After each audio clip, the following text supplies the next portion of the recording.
Hola amigos de la Iglesia Getsemaní, gracias por conectarse, gracias por estar allí siempre respaldándonos en este tiempo de pandemia, en este tiempo donde no podemos estar todos unidos, reunidos, pero sí podemos estar unidos. Gracias a todos por su apoyo.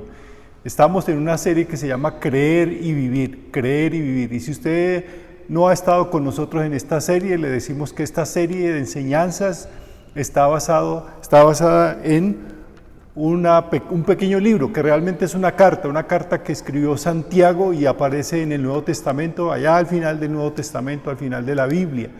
Esta carta es una carta escrita, como dije, por Santiago. Santiago fue un hermano de Jesús y llegó a ser un pastor, el pastor de la iglesia en Jerusalén. Y esa fue una iglesia que sufrió la persecución y por eso fue dispersa. No pudieron volver a reunirse como antes porque cada uno tuvo que huir a diferentes lugares para protegerse. Se convirtió en una iglesia dispersa, pero una iglesia misionera. Ahora, eso trajo peligros, trajo también ventajas, pero peligros, y Santiago se enfoca en tres peligros. En esta carta se enfoca en tres peligros que amenazaba la vida espiritual y la vida eclesial, y un peligro era el peligro de las aflicciones, cómo enfrentar tanto dolor, tanta persecución, cómo entender que ellos habían decidido seguir a Jesús y colocado su fe en Jesús, y a pesar de eso estaban siendo perseguidos, estaban sufriendo. Entonces, el peligro de la aflicción. El segundo peligro que percibió Santiago para su comunidad era el peligro de la tentación. Ahora que ellos estaban viviendo en otra cultura, en otros países, iban a tener que enfrentarse el peligro de la tentación de otras culturas, de otros estilos de vida. Y en tercer lugar, el tercer peligro que enfrenta Santiago en su carta es la falta de instrucción. Ya la mayoría de las personas de la iglesia estaban dispersas, estaban viviendo lejos de la sede de Jerusalén y no estaban cerca de su maestro, de su pastor, de sus pastores. ¿Cómo ayudar a esa congregación ahora que estaban dispersos para que pudiesen seguir teniendo instrucción y seguir creciendo en el camino del Señor? Eso es más o menos el contexto de lo que estamos hablando, de creer y vivir. Ahora, la palabra clave, si usted no se ha dado cuenta, la palabra clave de esta pequeña carta, de este pequeño libro de Santiago, es una palabra que debemos considerar muy importante para nosotros. Es la palabra integridad. Esa es la palabra clave de toda la carta, integridad. Santiago dice que cuando uno vive de acuerdo a lo que uno cree, es una persona íntegra. Cuando mis acciones concuerdan con mis convicciones, soy una persona íntegra, y a eso es que está apuntando Santiago, y a eso es lo que apunta esta serie de enseñanzas. Debemos ayudar a que cada persona que hace parte de nuestra familia Getsemaní pueda vivir una vida íntegra. Íntegra significa no perfecto, pero sí una persona que está integrando sus convicciones y sus acciones, que está llevando a la vida cotidiana lo que cree. Para Santiago, la palabra integridad es la palabra clave en su enseñanza. Debemos ser íntegros en la forma de hablar, porque nuestras palabras reflejan lo que hay en nuestro corazón. Debemos ser íntegros en nuestra vida religiosa. Nuestra experiencia religiosa debe ser tan estructurada que debemos ser sensibles a las necesidades de las personas más débiles de nuestras comunidades. Debemos ser íntegros en nuestras relaciones. No debemos tener favoritismos ni discriminar a nadie. Debemos ser íntegros en nuestra fe. Nuestra fe es más que palabras, más que emociones, más que pensamientos. Nuestra fe es acción, y eso es muy importante que lo resaltemos, porque es algo que está muy presente en toda la carta de Santiago, y es que nuestra fe es acción, no son solamente palabras. Al llegar nosotros al capítulo 3 de esta carta de Santiago, Santiago se presenta como un maestro que llega ante sus alumnos y les hace una pregunta. Y esta es la pregunta en el versículo 13, al iniciar el versículo 13 del capítulo 3. ¿Quién es sabio y entendido entre ustedes? Obviamente aquí nos dice que Santiago nos va a hablar acerca de sabiduría. Ahora, pero debe tener en cuenta, como hemos venido diciendo en esta serie de enseñanzas, que Santiago no era un teólogo, no era una persona que se iba por las ramas, ni era una persona que le gustaba teorizar, hablar mucho de cosas abstractas. Santiago era un pastor que le gustaba guiar a su congregación en la vida cotidiana, en la vida práctica, en los elementos que toda persona tiene que enfrentar todos los días. Por eso Santiago, en esta parte que vamos a ver en este texto de hoy, no se va por las ramas y no empieza a darnos una definición de sabiduría. Él no se va a poner a teorizar, a hablar acerca de qué es sabiduría. No nos da una definición ni sencilla ni compleja. Simplemente lo que hace Santiago en el capítulo 3, versículos del 13 al 18, que es el texto de hoy, Santiago 3, del 13 al 18, lo que hace es algo muy práctico, como todo lo que él escribe, y es describirnos cómo es una persona sabia, cómo se ve una persona sabia, cómo es una persona que realmente tiene sabiduría. Y eso como para interrogarnos a nosotros diciéndonos, ¿es usted una persona sabia? Si usted es una persona sabia, usted se debe ver así. Entonces, entendamos bien esto. Santiago no habla de sabiduría, nos describe cómo es una persona sabia y cómo es una persona sabia. Vamos a leer completamente el versículo 13 de este capítulo 3 de Santiago. ¿Quién es sabio y entendido entre ustedes? Que lo demuestre con su buena conducta mediante obras hechas con la humildad que le da su sabiduría. Como lo pueden ver, para Santiago la sabiduría es un estilo de vida. La sabiduría es un estilo de vida. La sabiduría no se demuestra con títulos universitarios, con diplomas, con estudios profundos, con conocimiento. Se puede tener mucho de esto. Se puede tener muchos títulos, se puede tener mucho estudio, se puede tener mucha experiencia, se le puede llamar doctor y aún así ser una persona necia, no tener nada de sabiduría. Yo recuerdo que hace mucho tiempo conocí a un doctor, él era radiólogo en una clínica y obviamente ustedes saben que el radiólogo se encarga de leer todos estos radiografías y exámenes que ayudan a diagnosticar la condición de un paciente. Y obviamente, este médico radiólogo tenía que permanentemente estar viendo y leyendo las radiografías de los pulmones de las personas. Y obviamente un radiólogo se da cuenta los efectos que produce el fumar en los pulmones de una persona, y obviamente debió haber visto y diagnosticado muchas veces que personas que fumaban obviamente tenían o generaban cáncer en sus pulmones, y a pesar de que este hombre, este doctor, tenía el título, tenía conocimientos, tenía experiencia, era un tremendo fumador. Uno podía acercarse y sentir el olor a cigarrillo, y si le daba la mano uno quedaba impregnado de ese olor tan horrible al cigarrillo. Era una persona que tenía todo el conocimiento, todos los títulos, toda la experiencia, pero no era una persona sabia. A eso es lo que apunta Santiago. Santiago dice, una persona puede tener mucho conocimiento y ser una persona necia. Una persona puede tener muchos títulos, mucha educación, y aún así ser una persona necia. Para Santiago, la sabiduría se demuestra es con hechos, en la vida cotidiana, en el estilo de vida, en mi estilo de vida. Porque sabiduría no es lo que conoce, es lo que hace. Escúchelo bien, sabiduría no es lo que usted conoce, es lo que usted hace. Puede imaginar a Santiago como un profesor que entra al salón de clase y hace esta pregunta, levante la mano, ¿quién es sabio entre ustedes? Y si algún necio o algún ingenuo levantara la mano, él le diría, demuéstrelo, pruebe que usted realmente es sabio.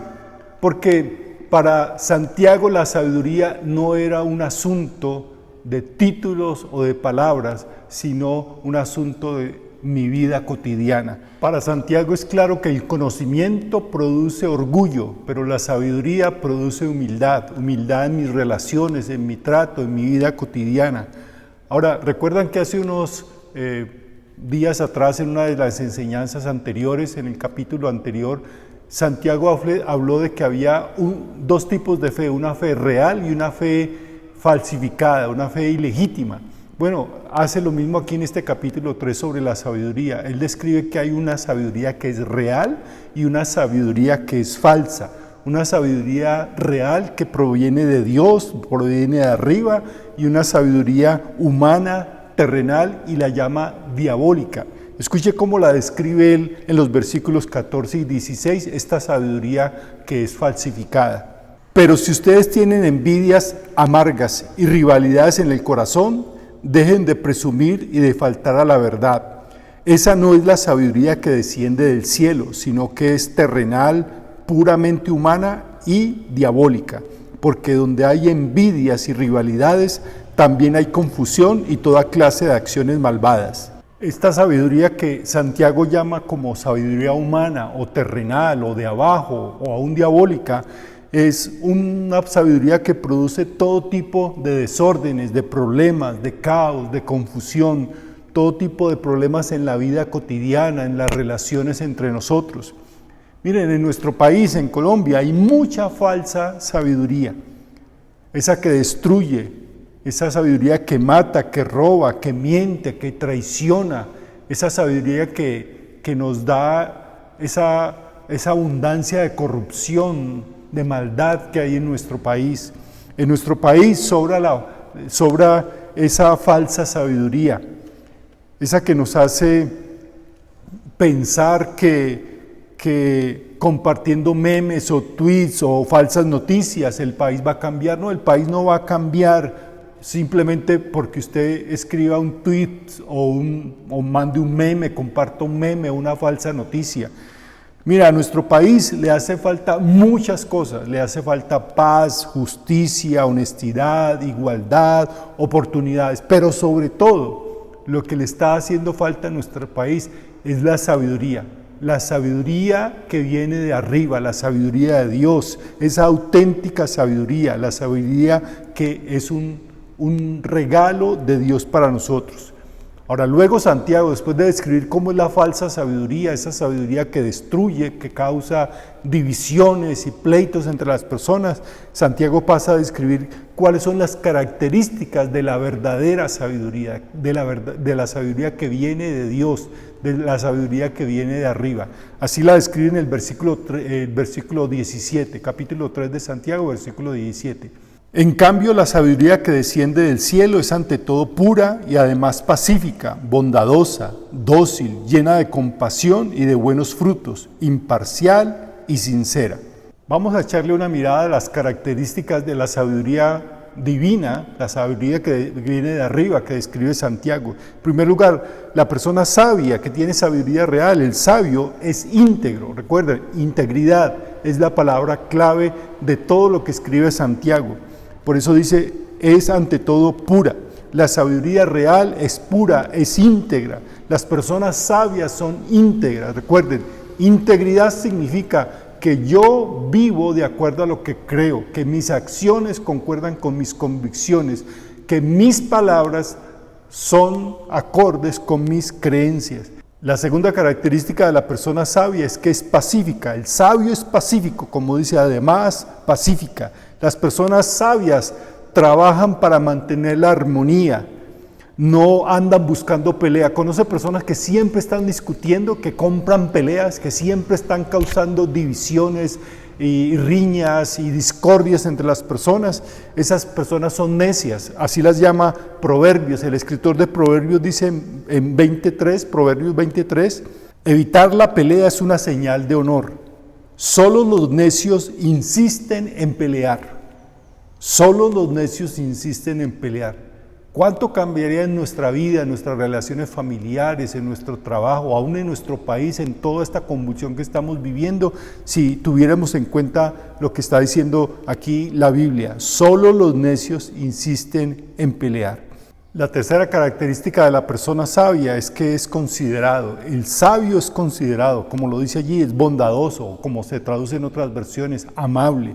Eso significa que la persona sabia valora y respeta los sentimientos y las opiniones de los demás, así no sean las mismas de él, así no esté de acuerdo, pero valora y respeta la persona y sus opiniones. Eso es una característica de la persona sabia.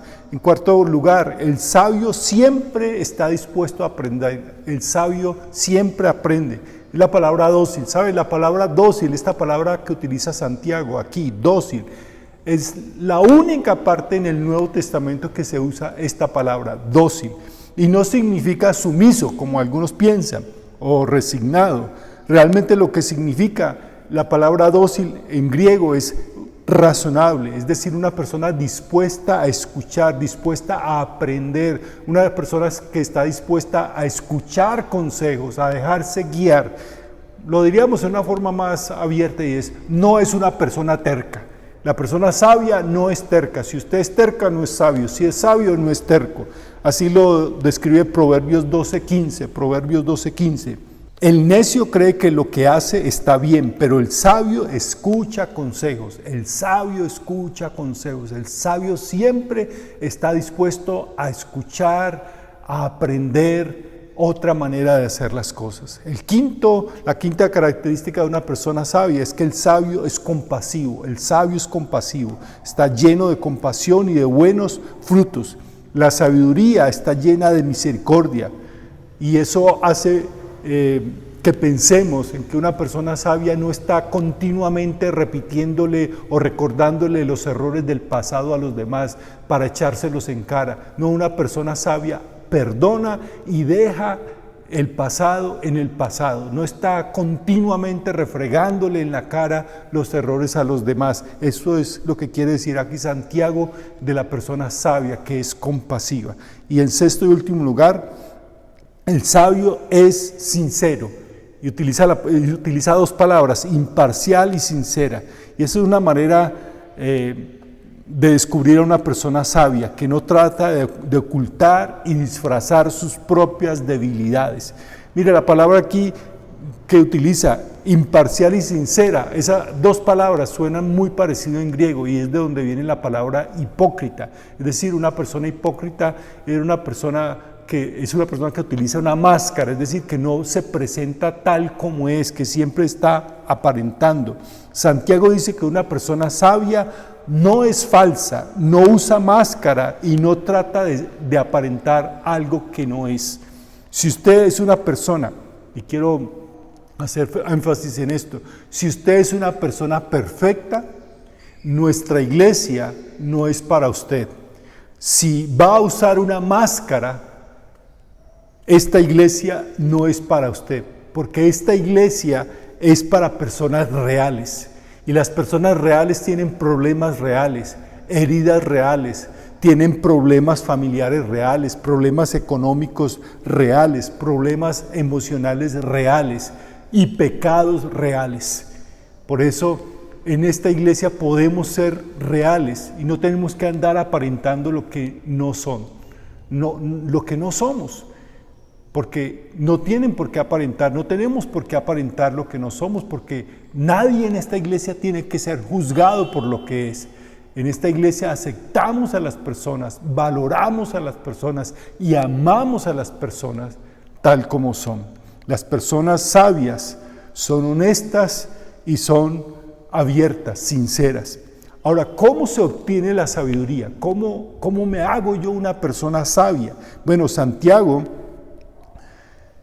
ya lo ha contestado en capítulo 1, versículo 12, versículo 5. Santiago 1:5 dice, si alguno de ustedes carece de sabiduría, que le pida a Dios. Dios es la fuente de sabiduría. Mire, el conocimiento proviene de la educación, pero la sabiduría proviene de Dios. Para obtener conocimiento usted mira hacia sus lados, pero para adquirir sabiduría usted mira hacia arriba. El conocimiento viene de la razón, pero la sabiduría viene de la revelación de Dios. El conocimiento es algo que usted aprende, la sabiduría es algo que usted recibe como un regalo. Por eso, de nuevo, Santiago hace énfasis: si usted no tiene sabiduría, simplemente pídala a Dios. Y puede pedir la sabiduría a Dios porque Dios la da en abundancia. Puede pedir la sabiduría porque Dios otorga su sabiduría como un regalo. Y quiere ser sabio, simplemente pídasela a Dios, porque Él es abundante no solamente en tener sabiduría, sino en dar la sabiduría. Colosenses 2:3 nos dice lo siguiente el apóstol Pablo: en Él, hablando de Jesús, en Él están escondidas todos los tesoros de la sabiduría y del conocimiento. En Jesús, dice Pablo, está escondido, o sea, está guardada todos los tesoros de la sabiduría y el conocimiento. Todo eso está envuelto en una persona, en Jesús. Si quiere tener sabiduría, simplemente ponga a Jesús en su corazón. Si usted quiere tener sabiduría, falsa sabiduría, esa sabiduría humana, terrenal, que destruye, simplemente haga lo que todo el mundo hace. Pero si quiere tener la verdadera sabiduría, la sabiduría que viene de Dios, ponga a Jesucristo en su corazón. Mucha gente hoy en día, y escuchamos eso continuamente, la educación salvará al mundo. Lo que el mundo necesita es más educación, porque la educación va a salvar al mundo. Pero si usted se pone a mirar con detalle, las personas que más conocimiento, más educación han tenido a lo largo de la historia, tal vez son las personas que más daño le han hecho a la humanidad. Eso parece muy loco decirlo, pero por ejemplo, ¿quiénes inventan todas las armas de guerra? La gente con más conocimiento. ¿Quién inventó algo tan horroroso como una bomba atómica, una bomba de hidrógeno, que matan cientos de miles, si no millones de personas tienen la posibilidad de morir? La gente con más conocimiento, con más estudio. ¿Quién se inventa esas armas de destrucción masiva, esas armas químicas que matan horriblemente a tantas personas? La gente más estudiada, más preparada. ¿Quiénes son los más corruptos de nuestro país? Los que han pasado por los mejores colegios, las mejores universidades, los que tienen títulos de doctor, que han estudiado hasta en el extranjero y tienen posgrados y doctorados en tantas cosas, pero son los más corruptos, los que han robado más en nuestro país. Porque otra vez la educación, el conocimiento, los títulos, no es lo mismo que tener sabiduría. Si queremos tener sabiduría, si usted quiere tener realmente sabiduría, debe poner a Jesús en su vida, en su corazón. Yo le invito a que, si usted no lo ha hecho, le diga a Jesús que venga a su vida y que usted quiere entregar su vida a Él y seguirlo a Él. Hacer de Jesús el marco de referencia de toda su vida. Es la única manera en que verdaderamente vamos a ser sabios. ¿Saben? Santiago lo experimentó en carne propia. Él nunca creyó en Jesús, aunque era su hermano, nunca creyó en Jesús. Lo consideró hasta loco, necio, lo trató de loco, de desquiciado. Pero solamente hasta cuando Jesucristo resucitó, pudo ver que Jesús era realmente todo lo que él decía, el Mesías. Y cuando comprometió su vida con Jesús y puso a Jesús en su corazón y lo siguió como el Señor de su vida, Santiago se convirtió en este personaje sabio, este pastor sabio que guió a su congregación. Necesita usted a Jesús en su vida para tener sabiduría, para tomar las mejores decisiones, para salir de problemas y para evitar meterse en problemas, para resolver tantas decisiones difíciles que estamos teniendo que tomar. Necesitamos a Jesús en nuestra vida. Vamos a orar. Señor Jesús, estamos muy agradecidos porque tú eres la fuente de toda sabiduría y el conocimiento. Y Señor, nosotros sabemos tantas cosas, tenemos tanto conocimiento, tenemos muchos títulos, de pronto hemos tenido mucha preparación académica, pero reconocemos que somos muy necios, necios en las decisiones que tomamos, necios en la educación que le damos a nuestros hijos, necios en la forma en que manejamos nuestro dinero, necios en la forma en que llevamos adelante nuestras relaciones matrimoniales y nuestras relaciones en todas las demás áreas de nuestra vida. Somos necios y necesitamos, Señor, reconocer que tú eres la fuente de esa sabiduría que necesitamos en nuestra vida. Por favor, Señor, ven a nuestras vidas, ven a nuestro corazón y trae y pone en nuestras vidas la verdadera sabiduría. La sabiduría que construye, la sabiduría que es humilde, la sabiduría que ayuda a construir el reino de los cielos, a construir una sociedad mejor. Gracias por amarnos tanto a pesar de nuestra terquedad, a pesar de nuestra rebeldía. Síguenos, Señor, guiando por tu camino, el camino de la sabiduría, y permítenos, Señor, que cada día podamos mostrar que tú eres el Señor de nuestras vidas, que tú eres el que estás guiando nuestras vidas y que te estamos siguiendo a ti y solo a ti. En el nombre de Cristo Jesús. Amén. Bien, mis hermanos, muchas gracias. Les esperamos el miércoles en la bitácora del pastor a las 6:30. Y recuerden que mañana lunes, si Dios quiere, ustedes recibirán por el grupo de WhatsApp de la iglesia la guía de estudio para profundizar en un grupo de conexión o reflexionar en forma personal. Que pasen un lindo día, cuídense.